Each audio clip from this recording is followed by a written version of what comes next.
What if the way you see the world isn't reality at all, but just a reflection of your current level of consciousness? What if every fear, every setback, every moment of confusion is actually a sign that your soul is trying to rise higher? From the lowest emotions that keep you stuck, to the rare states of peace and enlightenment that only a few ever reach, your inner world may be the biggest journey you'll ever take. And today, we're stepping into that journey. Throughout history, spiritual teachers, scientists, and philosophers have searched for a way to understand why human beings think, feel, and act so differently from one another. And one of the most compelling ideas is that every person operates at a different level of consciousness, a kind of inner state that shapes how we see reality, how we respond to challenges, and what we believe life is really about. When our consciousness is low, fear becomes our main lens, and life feels like a battle for survival. But when consciousness expands, that same life begins to feel meaningful, connected, and full of possibility, almost as if the world changes with us. At the lowest levels, people may feel trapped in shame or guilt, weighed down by internal judgment, believing they are unworthy of love or success, and that heavy energy makes everything appear hopeless. A bit higher, anger and fear drive decisions, and survival becomes the mission, where people focus only on protecting themselves, seeing others as threats or competitors. Many experts suggest this is where most humans spend a large part of their life, constantly reacting instead of creating. But something shifts when we begin asking deeper questions. Why am I here? What is the point of this experience?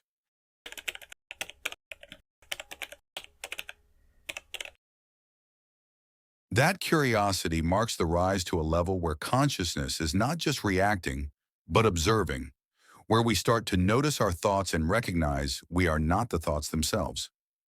From this point, life begins to open up. We feel courage, no longer avoiding challenges but stepping into them. We feel willingness to learn, to grow, to improve. We become more accountable, seeing that life is shaped not just by what happens to us, but how we choose to interpret it. Then comes acceptance, a powerful stage where frustration softens into understanding. Instead of saying, "Why is this happening to me?" we begin saying, "What can I learn from this?" At these middle levels, consciousness is building strength, and relationships improve because empathy and self-respect replace defensiveness and fear. As consciousness continues to rise, the emotional tone shifts into love. Not romantic love, but a deep sense of compassion, the belief that others matter just as much as we do, that kindness is not weakness, but wisdom. Love at this level is expansive. It sees the good in people, even when they cannot see it themselves, and this energy becomes magnetic, drawing opportunities, connection, and purpose into our lives. Higher still is joy, a heartfelt celebration of existence itself, where gratitude flows naturally. People operating here don't need a reason to be happy. Happiness is the default state, born from presence and appreciation.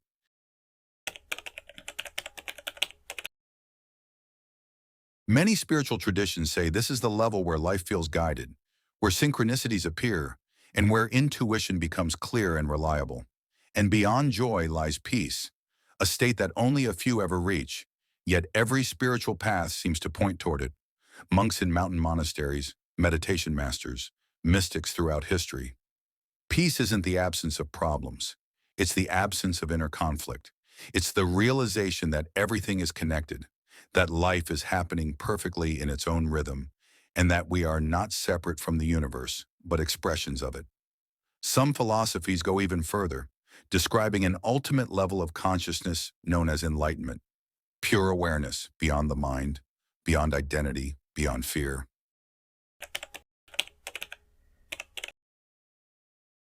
Whether or not every person can reach enlightenment is still debated, but the idea itself inspires millions to rise above the smallness of ego and step into a deeper truth.